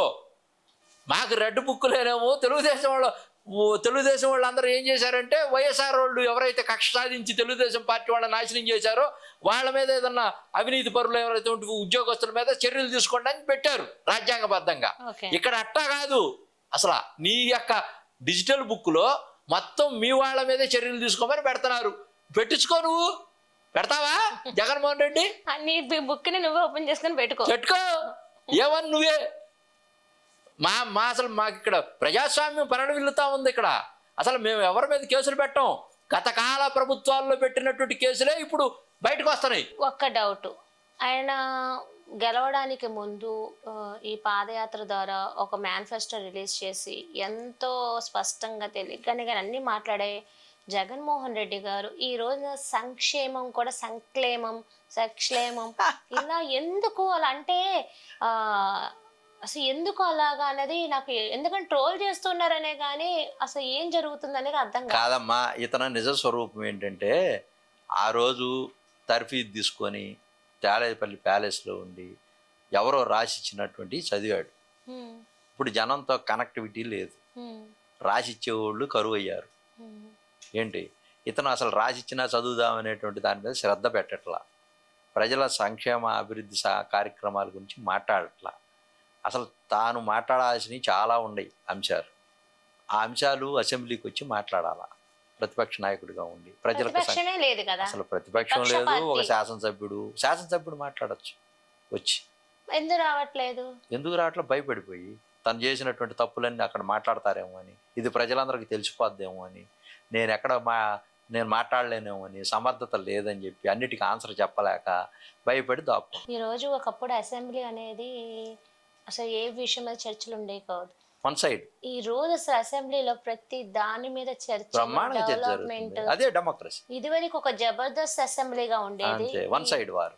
ఈ రోజున ప్రజా సంక్షేమం సంబంధించి దీనికి ఎలా చేయాలనేది డిస్కషన్ లో బ్రహ్మాండమైనటువంటి ప్రజాస్వామ్యం పరివెళ్తుంది. సమస్యల పట్ల దేవాలయం అసెంబ్లీలో చక్కగా సమస్యలు మాట్లాడుతున్నారు. వ్యక్తిగత ద్వేషాలు లేవు, ద్వేషాలు లేవు, బూతులు తిట్టేటువంటి సంస్కృతి లేదు, మంచి ఎమ్మెల్యేలు, మంచి నాణ్యమైన. మీరు ఒకటి గమనించారు లేదో, భారతి గారిని కానీ అటున్న ఆడవాళ్ళని కానీ వైసీపీ అన్న టీడీపీ నాయకులను కూడా జైల్లో ఇచ్చారు, ఇప్పటికి లోపలే ఉన్నారు వాళ్ళు. దాంట్లో డౌట్ లేదమ్మా, ఎక్కడ క్షమించాలి. ఇది గ్రేట్ అమ్మా. ఇప్పుడు ఇంకొకటి, మేము కక్ష సాధించదలుచుకుంటే ఇప్పటికీ జగన్మోహన్ రెడ్డిని ఎప్పుడో జైల్లో వేసేవాళ్ళు వచ్చిన రోజున. మరి చట్టం తన పని తాను చేసుకొని పోద్ది. డెఫినెట్గా చట్టంలో ఏదైతే ఉందో దాన్ని చేస్తారు. ఎక్కడైతే మా వాళ్ళు ఎవరని కాదు, ఎవరన్నా సరే ఆడవాళ్ళ విషయంలో ఒకటే అన్న ఒక మాటని ఎగ్జాంపుల్ ఒక్క ఎగ్జాంపుల్ చూడండి, ఎంత మంచి శ్రేష్టమైన నాయకత్వం అంటే, ఎంత గ్రేట్ లీడర్స్ అంటే వీళ్ళిద్దరూ. వాళ్ళ మదర్ని తిట్టాడని చెప్పేసి కొడాలి నాని వీళ్ళంతా కూడా ప్రపంచం మొత్తం తెలిసింది. చాలా బ్యాడ్గా పదజాలం, అన్పార్లమెంటరీ లాంగ్వేజ్. అటువంటి వాళ్ళని ఇప్పటికి కూడా ఇంకా అరెస్ట్ చేయాల. అంటే చట్టం తన పని తాను చేసుకోవాలి. చేసుకుంటది. అంటే వ్యక్తిగత కక్ష సాధింపు చర్యలు కాదు, తన కుటుంబాన్ని తిట్టినప్పటికి కూడా ప్రజల కోసం వాళ్ళు భరించి తగ్గుండి. అంటే ఒక మాట ఉందండి, మనిషి సంస్కారం ఎప్పుడు బయటపడిద్ది అంటే ఒక వ్యక్తి శత్రువు వచ్చినా అతను చంపేంత శత్రుత్వం ఉన్నా ఆ శత్రువు మన దగ్గరికి వచ్చి ఏదైనా చేయడానికి వచ్చినప్పుడు అతను మనం చేసే అవకాశం ఉన్నా చేయకుండా ప్రేమతో పోలను వదిలేసే సంస్కారమే ఆ మనిషి సంస్కారం, మనిషి ఏంటని తెలుస్తుంది. వాళ్ళిద్దరికి ఉన్నటువంటి సంస్కారం అంత గొప్పది. వాళ్ళు అరాచకం చేయదలుచుకుంటే ఈ రాష్ట్రంలో వాళ్ళకి అధికారం వచ్చిన తర్వాత ప్రజా సంక్షేమాన్ని వదిలేసి గాలికి వదిలేసి ఈ కక్ష సాధింపు చర్యలే చేసేవాళ్ళు. ఇలా ఉండేది కాదు. అది జగన్మోహన్ రెడ్డి లాంటి చేస్తాడు కానీ వీళ్ళు చేయరు. వీళ్ళు అవన్నీ వదిలేసుకున్నారు. ఆ నరాలను జగన్మోహన్ రెడ్డి ఇలాగే చేశాడు అనుకునే విధంగా ఎటు కూడా చేస్తుంటే కూటమి ఇప్పుడు ఈరోజు గవర్నమెంట్ పరిపాలన వచ్చేదేమో. అంతే, డెఫినెట్ గా వస్తుంది. అదే కదా, అంతే వస్తుంది. ఎందుకంటే అస్తవ్యస్తం అయిపోద్ది పోలీసు వ్యవస్థ అంతా కూడా. ఇప్పుడు మొత్తం లాండ్ ఆర్డర్ మొత్తం కూడా డిస్మాండిల్ అయిపోతుంది. ఆ డిస్మాండిల్ అయిపోతే ఆటోమేటిక్ గా గవర్నర్ పరిపాలన పెట్టక తప్పదు. ఇంకా ఇది జనాల చేతిలో ఒక్కటే అమ్మా. నీకు నేపాల్లో ఏ విధమైనటువంటి ఉద్యమం వచ్చింది చూశారు కదా, ప్రభుత్వాలు కూల్చేశారు కదా, అట్లానే వచ్చేది జగన్మోహన్ రెడ్డి ఉంటే ఆంధ్రప్రదేశ్. ప్రజలు జగన్మోహన్ రెడ్డి ఇప్పుడు వెళ్ళిపోయినా ఇప్పుడున్న టీడీపీ బాబు గారు కానీ లోకేష్ గారు కానీ అతని కక్ష తీర్చుకునే విధంగా చేస్తుంటే గనక హేమీలుగా ఉండేది. ఎవరు ఎంతన్నా పట్టించుకోవట్లే, వాళ్ళు అభివృద్ధి దాని మీద వెళ్ళిపోతున్నారు. సంపద సృష్టించాలి, మన రాష్ట్రం సింబాలిక్ గా ప్రపంచం అంతా చూసే విధంగా అనేది పెట్టేసుకున్నారు టార్గెట్. అదే టార్గెట్ మీద పనిచేస్తున్నారమ్మా 24 hours. ఇటు పక్క ప్రభుత్వాన్ని, ఇటు పక్క ఒక చేతితో పార్టీని, ఒక పక్క ఎన్డీఏ గవర్నమెంట్ని, ఒక పక్క ప్రపంచాల్లో ఉన్నటువంటి ఎంటర్ప్రైన్యూర్లు మొత్తాన్ని కూడా కలగలిపి సమ్మేళనం చేసి చట్టశోభితమైనటువంటి భోజనాన్ని అందరికీ ఆహారం అందిస్తా, ఆ చట్టశోభితాన్ని మనం భోజనాన్ని భుజించినప్పుడు దాని సాంకేతిక శబ్దంలో బ్రేవ్ అని తేపు వచ్చినప్పుడు పేదవాడికి కూడా అది సంతృప్తికర స్థాయిలో ఆంధ్రప్రదేశ్లో పరిపాలన జరిగినట్టుగా ఒక సంకేతం వెళ్తుందని వాళ్ళు పరిగెత్తున్నారు. శరవేగంగా అడుగులు ముందుకేస్తారు. ఇప్పుడు అభివృద్ధి అనే పదంగా అయితే మాట్లాడుకున్నాం. ఇప్పుడు ప్రెసెంట్ ఏంటి సతీష్ కుమార్ హత్య అనేది వైద్యులు నిర్ధారించడం, ఎందుకు అతన్ని హత్య చేయడం ఏంటి, కుట్ర ఏంటి, అసలు ఈ గోలంతా ఇప్పుడు ఎన్డీఏ కూటమి ఉన్నా సరే ఎందుకు చర్యలు తీసుకునే విధంగా ఉంటుంది? ఇక్కడ ఎన్డీఏ కూటమి అనేది పక్కన పెట్టమ్మా, అది కాదు ఇక్కడ అంశం. ఇది ఒక 10-15 ఏళ్ల నుంచి స్వామివారి డబ్బులు గాజేస్తూ ఉన్నారు. 10-15 ఏళ్ల నుంచి అంతే. ఇది ఎప్పటి నుంచి జరుగుతున్నటువంటి అంశం. అదే దాదాపుగా వాళ్ళు విచారణ చేసినప్పుడు 72,000 కోట్ల రూపాయల దాకా అంచెలంచెలుగా డబ్బులు గాజేశారనేది అక్కడ బయటకు వచ్చింది. అప్పుడు ఆ సతీష్ అనేటువంటి వ్యక్తి అక్కడ చూశాడు వీళ్ళు చేస్తున్నటువంటి దొంగతనాన్ని. చాలాసార్లు చూసి చూడనట్టుగా వదిలేశాడు. అక్కడ సెక్యూరిటీ ఆఫీసర్గా ఉండే అతనే పోయి కేసు పెట్టాడు, ఇట్లా జరుగుతుందండి తప్పు అనేది. జరిగిన తర్వాత అతను రమేష్ సంబటి అక్కడ దొంగతనం చేసేటట్టు అతను చేసుకుంటూ పోతున్నాడు. చాలా సంవత్సరాల అలవాటు వ్యవస్థలను అక్కడ చేసి. ఇక్కడ ఏంటంటే భగవంతుడు భక్తుడికి అనుసంధానం అయింది, తిరుపతి కనెక్ట్ అయింది. ఇది కొన్ని వేల కోట్ల మంది భక్తుల యొక్క మనోగతం. అది ఒక ట్రెడిషన్. వాళ్ళందరూ ఎంతో కష్టపడి శ్రమని పెట్టుబడిగా పెట్టి వచ్చినటువంటి డబ్బులను తీసుకొచ్చి అక్కడ వేసి గోవిందుడి దగ్గర దండం పెట్టుకొని మా కుటుంబాలు బాగుండాలా, ఈ దేశం బాగుండాలని చెప్పుకునేటానికి వస్తారు. అది అందరి యొక్క మనోగతం, వాళ్ళందరూ ఆత్మగౌరవం. దాన్ని నువ్వు ఒక వ్యక్తి డబ్బులు కాజేస్తే చట్టంలో ఉన్నటువంటి లొసుకులను పట్టుకొని ఈ యొక్క ఎవరో ఇప్పుడు చనిపోయినటువంటి సతీష్ గారు నేనే కేసు పెట్టాను, నేనే రాజీ చేసుకుంటాను పోయి 2023లో నువ్వు లోక్ అదాలత్లో పిటిషన్ వేసి అక్కడ ఎవరో వ్యవస్థలను మేనేజ్ చేసి నేను అప్రూవల్గా మారిపోయి మేము రాజీ చేసుకుంటామంటే కుదరదని హైకోర్టు ఇటీవల కాలంలో ఇచ్చింది. అది లోక్ అదాలత్ కిందకి వస్తుందా పరిగణలోకి, ఆ దాంట్లో రాజీ చేసుకోవచ్చా చేసుకోకూడదా ఇటువంటి అనేది ఒక కమిటీని వేసింది. వాళ్ళు వెళ్ళారు, దాన్ని రీకన్స్ట్రక్ట్ చేస్తున్నారు. ప్రజాధనాన్ని ఒక 20 వ్యక్తులు కేసు పెట్టుకొని చేసుకున్న దాని మీద ఎలా లోక్ అదాలత్లో పెట్టుకుంటారు? ప్రజాధనం దేవుడి ధనాన్ని. అది ఇది పబ్లిక్ సెక్టార్ కి సంబంధించిన అంశం. 2 వ్యక్తుల మధ్య జరిగింది కాదు. నువ్వు కేసు పెట్టిన తర్వాత అది నీ చేతిలో ఉండదు కాదు, ఎందుకంటే ఇది పబ్లిక్ సంబంధించినటువంటి అంశం కాబట్టి దాన్ని నువ్వు శిక్ష అనుభవించాలా. ప్రజల సొమ్ము రెండోవాడు ఎవ్వరు కూడా ఈ తప్పు చేయకూడదు, వెన్నులో వణుకు పుట్టాలా. రాజీ పడి ఆ ఒక్క వ్యక్తిని వదిలేస్తే ఈ వ్యవస్థలో ప్రతి ఒక్కడు కూడా దోచేయటానికి వెనకాడరు. వదిలిపెట్టట్లా. అది అందుకు పాయింట్ హైకోర్టు వాళ్ళు పట్టుకొని వీళ్ళకి శిక్ష ఇవ్వాల్సిందే. అంటే ఇప్పుడు సతీష్ అనే వ్యక్తి ఎస్కేప్ అయిపోతున్న తరుణంలో ఎవరికో దొరకాల్సిన వాళ్ళ చేతులు హత్య చేయబడ్డా, లేకపోతే ఎవరైనా పిలిస్తే వెళ్ళి హత్య చేయబడ్డాడు? ఇప్పుడు వైద్యులు చెప్తున్నారు అది హత్యనని. ఎలా జరిగిందంటారు ఇది? మీ ఏమండి, సుబ్బారెడ్డి గారు ఈ ఈ అక్కడ అప్పుడు చైర్మన్ గా ఉన్నారు, ఓకే చైర్మన్ గా ఉన్నారు. అవును. సతీష్ గారు ఏమంటారో తెలుసా? ఏమండి, నేను రాజీ చేసుకోవటానికి పాలక వర్గాన్ని అనుమతి అవసరం లేదు నాకు అన్నాడు. ఓకే. అంటే చట్టంలో లొసుకు ఉందనా? పాలక వర్గానికి కూడా అంతిమ అధికారాలు లేకపోతే అంతిమంగా వీళ్ళ శిక్షించడానికి వీళ్ళు పాలక వర్గానికి కూడా నోటీస్ చేయకుండా వెళ్ళి అక్కడ ఏదైతే తిరుపతిలో వస్తున్నటువంటి ఆదాయానికి పాలకవర్గమే ఫైనల్ అథారిటీ. ఆ పాలకవర్గం అథారిటీ ఉన్న క్రమంలో అక్కడ వస్తున్నటువంటి డబ్బుల్ని దొంగతనం చేసి కూడా వాళ్ళకి సంబంధం లేకుండా మేము కాంప్రమైజ్ చేసుకుంటామంటే ఇది డెమోక్రసీలో నమ్మదగేటువంటి విషయమేనా? ఇది చట్టంలో ఉందా? సో నేనేమడుగుతున్నానంటే అటువంటి కనుక చట్టం లేకపోతే, అటువంటి వీక్నెస్ ఉన్నటువంటి పాలకవర్గమే కనుక ఉంటే దాన్ని అటానమస్గా చేసి వాళ్ళకి అధికారాలు ఇచ్చి ఇమీడియట్గా వాళ్ళ మీద ఒక ప్రత్యేక కోర్టుని పెట్టి ఈ యొక్క ఈ ఎండోమెంట్స్ మొత్తానికి, ఇంకా లేట్ చేయకుండా ఎండోమెంట్స్ మొత్తానికి కూడా ఒక ప్రత్యేకమైనటువంటి సింగిల్ విండో కోర్టు పెట్టి కేసులు మొత్తం శరవేగంగా తీసుకొచ్చి ఫాస్ట్ ట్రాక్ లాగా, ఇప్పుడు ఏదైతే రాజకీయ నాయకుల కోసం ఫాస్ట్ ట్రాక్ పెట్టి స్పీడ్గా చేస్తా డిసైడ్ చేయమని గవాయ్ గారు ఏదైతే తీర్పు ఇచ్చారో, ఆ డైరెక్షన్ ఇచ్చారో, అట్లానే కూడా నేను చెప్తున్నా చట్టాన్ని సమూలంగా మార్పు తీసుకొచ్చి ఇమీడియట్గా రాష్ట్ర ప్రభుత్వంలో కూడా ఆర్డినెన్స్ తీసుకొచ్చి దాని చట్టాన్ని చేసి వాళ్ళకి అటానమస్ అయినటువంటి పవర్స్ కనుక ఇస్తే ఇటువంటి అవినీతి కార్యక్రమాలు జరగవనేది నా యొక్క అభిప్రాయం. ఓకే, చేస్తే ఈ గోల్ ఉండదు. తప్పకుండా ఈ కొంతమందిని కూడా అక్కడ పాలకుల్లో ఎవరైతే ఈ కులాలకి మతాలకు అనుగుణంగా ఎవరైతే ఉంటారో వాళ్ళు అడ్డా సాగించుకుంటూ ఉంటారో, కొంతమంది రాజకీయాన్ని వాళ్ళ అవసరాల కోసం అవినీతి చేస్తూ ఉంటారో అటువంటి వ్యక్తులను కూడా దాంట్లోకి పోనీయకుండా వాళ్ళ క్యారెక్టర్ కూడా credibility, commitment, concerns, transparency, organising capacity ఎవరికైతే ఉంటాయో వాళ్ళని కూడా పాలకులుగా వేయాల్సినటువంటి బాధ్యత.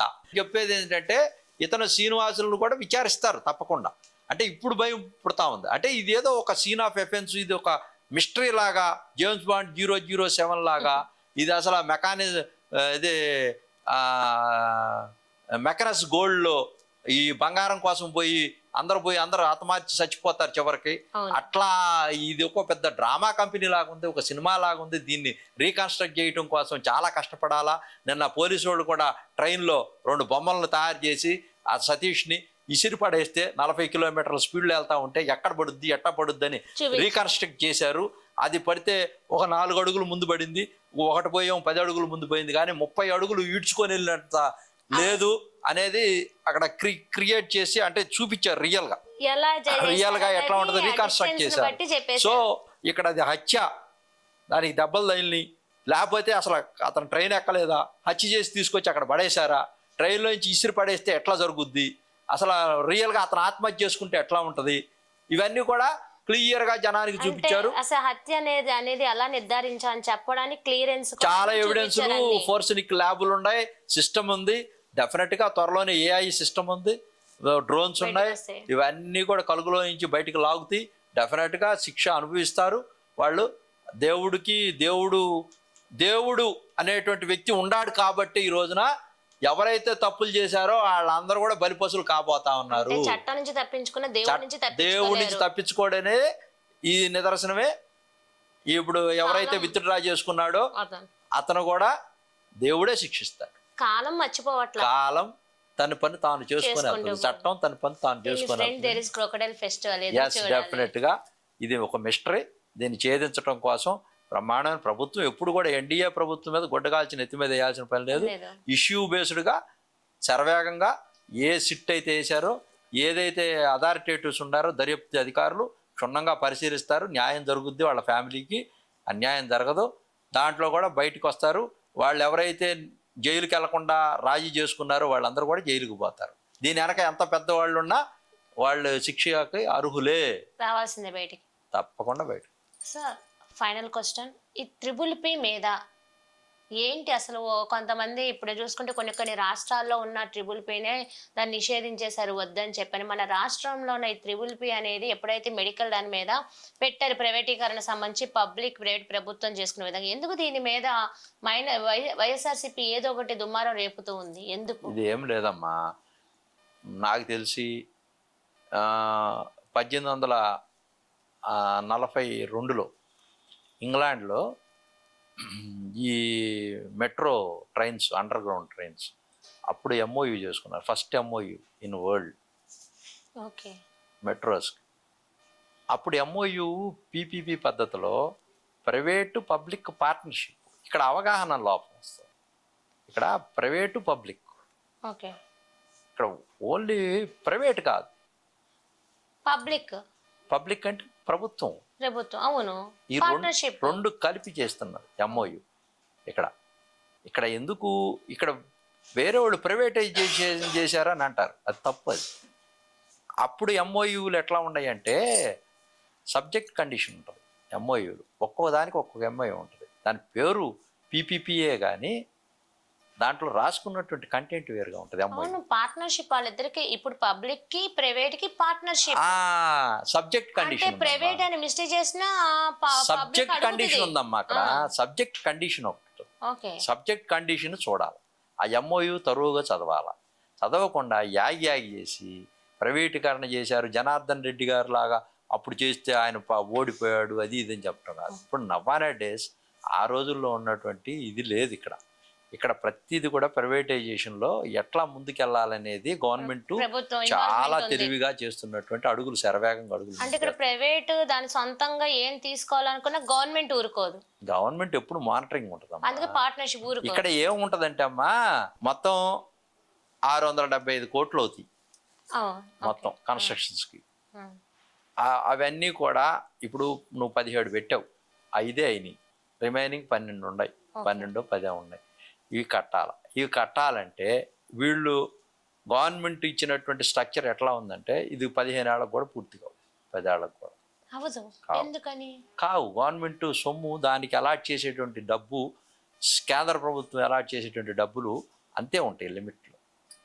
అందుకని ఇమీడియట్గా ఆంధ్రప్రదేశ్లో 6650 సీట్లు ట్రైనింగ్ ప్రోగ్రాం కింద డాక్టర్స్ అవటానికి, నర్సింగ్ అవటానికి, ఇవన్నీ చాలా వసతులతో కూడినటువంటి అప్డేటు పేదవాళ్ళకి ఆ యొక్క వైద్య కళాశాలల్లో హాస్పిటల్స్ కూడా పెట్టి బయట నుంచి పేదవాళ్ళందరూ కూడా ఉచితంగా వాళ్ళకు కూడా మెడికల్ క్యాంపులు పెట్టి వాళ్ళని కూడా ట్రీట్మెంట్ ఇవ్వటం కోసం ఒక ఎంఓయూ చేసుకుంది గవర్నమెంట్. కొన్ని లక్షల మందికి శరవేగంగా వీళ్ళకి అడుగులు ముందుకేస్తూ వాళ్ళకి ఉచిత వైద్యం అందించాలనేటువంటి నేపథ్యంలో ప్రైవేట్ పబ్లిక్ పార్ట్నర్షిప్ చేసుకున్నారు. ఇప్పుడు జనానికి అవసరం ఉంది కదమ్మా, 5 కోట్ల మంది ప్రజలకి ఎంత ఇవన్నీ వచ్చినా సరే మనిషి శరీరం అనేది ఉంది కాబట్టి వైద్యం అవసరం. అందుకని అవసరం కాబట్టి అది గుర్తించినటువంటి చంద్రబాబు నాయుడు గారు ఏ విధంగా అయినా సరే వీటిని కంప్లీట్ చేయాలా, మనకు ఉన్నటువంటి ఆర్థిక పరిస్థితి చాలా తక్కువగా ఉంది, అన్ని అంశాల్లో కూడా మనం డబ్బులు సర్దుకోవాలా, స్పీడ్ డూయింగ్ బిజినెస్ అనే దాంట్లో కూడా పీపీపీ మోడల్లో 1-2 ఏళ్లలోనే ఇవన్నీ అందుబాటులోకి తీసుకొచ్చి అన్నీ కూడా జరిగే విధంగా చేస్తున్నాడు. ఇక్కడ బయట ఎస్సీ ఎస్టీ బీసీ మైనార్టీలకు వచ్చే రోస్టర్ పాయింట్లో కానీ లేకపోతే వాళ్ళకి ఇచ్చేటువంటి సీట్ల విషయంలో కానీ ఎక్కడా కూడా డివిజన్ లేదు. యాజ్ ఇట్ ఈజ్గా గవర్నమెంట్ సిస్టంలోనే వెళ్తాయి. వాళ్ళు ఎంఓయూ చేసుకున్న పీపీపీ పద్ధతిలో ఎవరైతే ప్రైవేట్ పబ్లిక్ పార్ట్నర్షిప్లో వస్తారో వాళ్ళు కన్స్ట్రక్షన్స్ మటుకి వాటి డెవలప్మెంట్ మెయింటెనెన్స్ మటుకే వాళ్ళకి అథారిటీ. తత్మా సిస్టమ్ అంతా కూడా పబ్లిక్ అంటే గవర్నమెంట్ సెక్టార్లోనే ఉంటుంది, గవర్నమెంట్ దీంట్లోనే ఉంటుంది. ఎవరికి ఇబ్బంది ఏమీ లేదు. ఎవరైతే మేము ఎంఓయూలు చేసుకున్నామో తూచా తప్పకుండా దాన్ని చాలామంది కామెంట్ చేస్తూ స్వపక్షీయులు చాలా మంది స్వపక్షీయులు కూడా మాట్లాడుతూ అవగాహన లేనటువంటి అంశాలు తీసుకొచ్చి ఇక్కడ పెట్టి భూతద్దంలో చూపిస్తా, దాన్ని ఒక చర్చా వేదికగా తీసుకొస్తూ అభివృద్ధిని ఆటంకపరిచి మేమే చేయాలా ఇంకెవరు చేయలేదని చెప్పడం కోసం మొండి గోడలు పెట్టెళ్ళి నువ్వు 17 అదే అనుకుంటే నువ్వు 17 ఎందుకు కట్టలేకపోయావు ఒకటి జగన్మోహన్ రెడ్డి? గురునాథ్ గారు, ఇప్పుడు వైసీపీలో ఒక మహిళా లీడర్ ఒక మాట అన్నారు. అప్పుడు, కళ్యాణే? శ్యామల. Shyamala cinema actor. అవును, యాక్టర్ కాదులేండి, జస్ట్. అయితే మాట్లాడినప్పుడు ఆ, మీరు అప్పుడు గుళ్ళో అది జరిగినప్పుడు ప్రైవేట్ గుడి అన్నారు. అది జరిగినప్పుడు లోకేష్ గారే అన్నారు స్వయంగా, అది ప్రైవేట్ది, మాది కాదని అన్నారని ఆ మాట అన్నారు. ఇప్పుడు అదే ప్రైవేట్కి పార్ట్నర్షిప్ అనేది ప్రభుత్వం ఉంది కదా, తీసుకుంది కదా అధికారం. అక్కడ గుడి కంప్లీట్ అసలు ప్రభుత్వ లెక్కల్లో లేనిది. 25,000 గుళ్ళే ఉండయి ప్రభుత్వ లెక్కలో. కొంతమంది నువ్వు నేను ఉంటామమ్మా, ఇంటి దగ్గర ఒక గుడిలాగా పెట్టుకుంటాం. అక్కడ ఎవరికి ఇన్ఫర్మేషన్ ఇవ్వం. గుడి మాత్రం పెరిగిపోతూ ఉంటుంది, గుడి జనాలు ఉంటుంది, పెరిగిపోతూ దాని ఉంటారు. మీద మానిటరింగ్ ఉండదు, అజమాయిషీ ఉండదు, పోలీసులకు ఇన్ఫర్మేషన్ ఇవ్వు. నీ వల్ల కాదు మేనేజ్ చేయడానికి. జనాదరణ పెరిగిపోయింది. ఒక్కసారి ఊకుముడుగా భక్తులందరూ వచ్చేస్తే దాన్ని మేనేజ్ చేయడానికి గవర్నమెంట్లో తీసుకెళ్ళాలా, ఇన్ఫర్మేషన్ ఇవ్వాలా, గవర్నమెంట్ ఐడెంటిఫై చేయాలా. అప్పుడు గవర్నమెంట్ మానిటరింగ్ ఉంటే దుర్గ గుడికి వస్తున్నారు కొన్ని లక్షల మంది, మరి ఏమన్నా ఇబ్బంది పడుతున్నారా? అవును, ఆ నిఘా కళ్ళు ఉండాలి. అవును. ఇప్పుడు అదే శ్యామలా గారు తెలియంది ఏంటంటే ప్రైవేటు అనేది అన్నారు, కానీ ఇప్పుడు పబ్లిక్ శ్యామలాకి డాన్స్ వేయటం అను, నాటకాలు ఆడటం అను, ఏంది టీవీల ముందు వచ్చి ఎవడో రాసి ఇచ్చినటువంటి స్క్రిప్ట్ తీసుకొచ్చి చదవటం కాదు అమ్మా. ఎంఓయూ చదువు. ఇప్పుడు అదే ఎంఓయూలో కూడా మెడికల్ గా సంబంధించి ఏముందంటే ప్రభుత్వము ప్రైవేట్ కలిసి చేస్తూనే బాధ్యత మాదే అనేది ఇచ్చారు కదా. బాధ్యత మాదే, గవర్నమెంటే ఉంటది మానిటరింగ్ కంప్లీట్. త్వరగా కన్స్ట్రక్షన్ అవ్వాలని. ఆమెకు అసలు పీపీపీ పద్ధతి అంటే తెలియదు. ఆమె ఏదో సినిమాల్లో యాక్షన్ చేసుకుంటా, మేకప్లు కొట్టుకుంటా, డాన్సులు వేస్తా.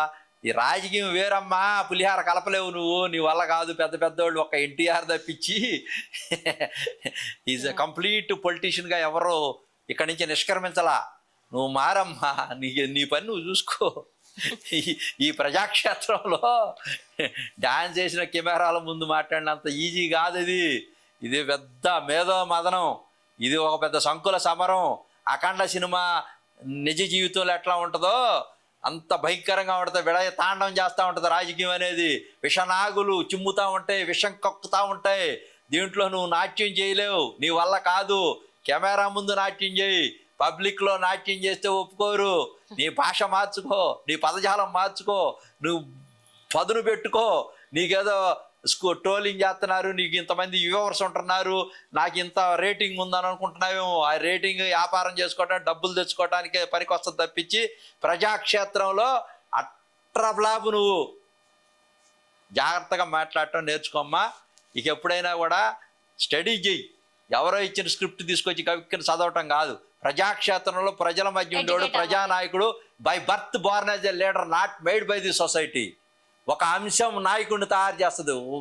ఒక ఉద్యమంలోంచి నాయకుడు పుడతాడు. ఈ సమాజంలో ఎన్నో సంక్లిష్టమైనటువంటి అంశాల్లో నుంచి పుడతాడు. యువకాలంలో నుంచి పుట్టాడు మహానాయకుడు లోకేష్. నువ్వు ఎక్కడి నుంచి పుట్టావో నాకు తెలియదమ్మా. అందువల్ల ఇవన్నీ ట్రాష్. అభివృద్ధి, సంక్షేమం పరుగులు తీస్తున్న ఆంధ్రప్రదేశ్లో సంతృప్తికర స్థాయిల్లో ప్రజలందరూ ఉన్నారు. దాన్ని డైవర్ట్ చేయటం కోసం సైతాను సైన్యం చేస్తున్నటువంటి ప్రయత్నాలు ఈ యొక్క తెలుగుదేశం పార్టీ సైన్యం తిరగొట్టి పరిగెత్తిచ్చి రోడ్ల మీద జెండా బీకేసి ఈ ఆంధ్రప్రదేశ్ నుంచి సమూలంగా వైఎస్ఆర్ పార్టీని రాజకీయంగా భూస్థాపితం చేయడం కోసం ఆ సైతాను సైన్యాన్ని హతమారుస్తున్నాం.